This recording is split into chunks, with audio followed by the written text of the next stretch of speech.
I had the last couple of days, I've had a chance to be able to go out and talk to as many people as I possibly could about my desire to be able to appear here before the Senate trial, and have a chance to be able to tell the whole story, have every single witness I could possibly bring be able to tell the truth, the whole truth, and nothing but the truth, present as much evidence as available to be able to have the whole story told, and have a chance to be able to show you here in the Senate, show the people of Illinois, and show anybody else who's listening that I have done absolutely nothing wrong, that I followed every law, that I never ever intended to violate any law, and that when the whole truth is heard and the whole story is told, that's ultimately what will be shown. You heard those 4 tapes.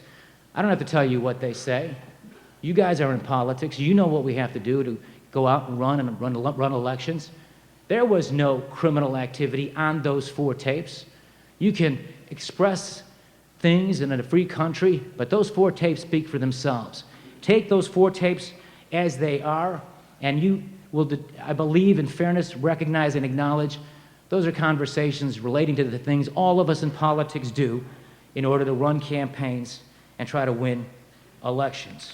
How can you throw a governor out of office on a criminal complaint and you haven't been able to show or prove any criminal activity? How can you throw a governor elected twice by the people out of office when the rules don't even require that you prove up elements of criminal allegations? And more than that, how can you throw a governor out of office who is clamoring and begging and pleading with you to give him a chance to bring witnesses in, to prove his innocence, to do more than just ask for a presumption of innocence? Don't even give me that. Let me make my case. Let me bring my witnesses in. Let me show you that I'm innocent and I didn't do anything wrong.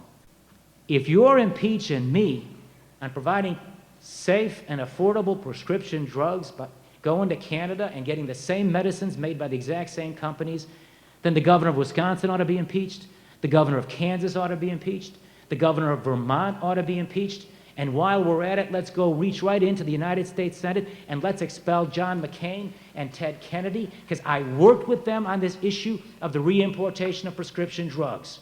And then let's not stop there. Let's demand that President Obama fire Rahm Emanuel, because Rahm Emanuel was the one who gave me this idea. If you're going to throw me out of office for something like this, then how can those guys stay in the offices that they have? I'm asking you to look at the evidence that you've heard here and to ask yourself, is it the right precedent to set to throw a governor, twice elected by the people, out of office without proving any wrongdoing?